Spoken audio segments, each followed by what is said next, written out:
我係黃浩光牧師，今日嘅經文係《使徒行傳》第11章1到18節。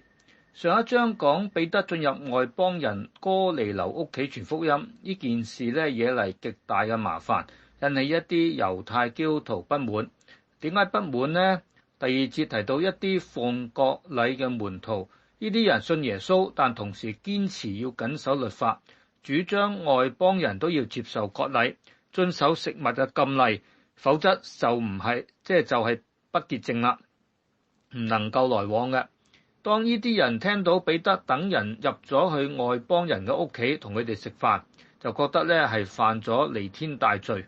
認為彼得跟未受割禮嘅外邦人一齊係唔啱嘅。雖然呢啲外邦人信咗主，但仍然唔夠，佢哋仲要受割禮先至可以來往。佢哋就為呢件事同彼得爭辯，其實佢哋爭辯係一個神學問題，但彼得答嘅時候並冇同佢哋討論神學，只係將事實講出嚟。彼得所講嘅同尋日我哋讀第10章嘅係一樣，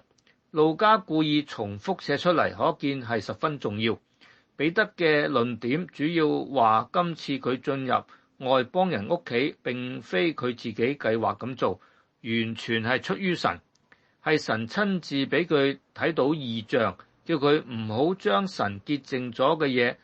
仲當作係不潔淨。聖靈仲叫佢跟嗰啲揾佢嘅人一齊去，所以都係神引導整件事。如果反對嘅人話彼得係主觀上領悟錯咗，但當彼得講道冇幾耐，聖靈就降臨，提供咗一個客觀嘅事實，就係神接納呢啲信主嘅外邦人。當呢啲人講方言，彼得諗起同當日五旬節聖靈降臨一模一樣，而當時聖靈充滿120個門徒係聖靈嘅施浸，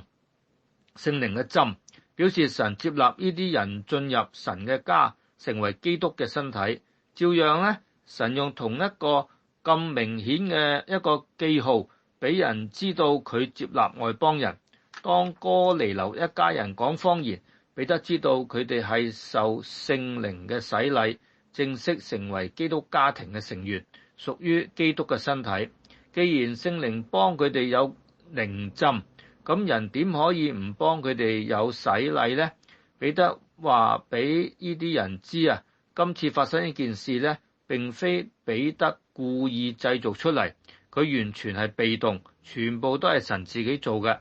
呢班人聽咗彼得嘅解釋就冇話反駁啦，佢哋都明白係出於神，就歸榮耀與神啦。佢哋而家先至明白，神亦都賜恩俾外邦人，福音唔係淨係俾猶太人嘅，外邦人亦都可以悔改得生命。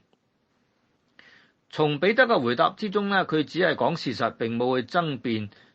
外邦人要唔要行割禮等等呢啲神學問題。其實神學唔係喺一個真空嘅狀態裏面產生出嚟嘅，而係先有事工，先有嘢發生，然後根據歷史上發生嘅事去勾畫出一套神學理論，即係話先有事工，後有神學，千祈唔好調轉，係先有神學就後有事工。如果先有神學，就會變成一個框框去套喺事工上邊，如果事工不合框框我哋就否定咗神嘅工作，呢個就好危險噶啦。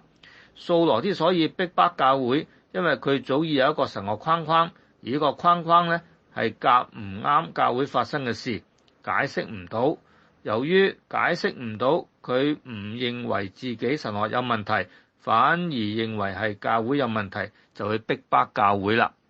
好，我哋祈禱，神啊，多謝主，彼得只係講事實，避免跟人作神學上嘅爭論，避免咗不必要嘅爭辯。求主亦都教導我識得點樣回應別人嘅爭辯，奉耶穌基督嘅名祈禱，阿門。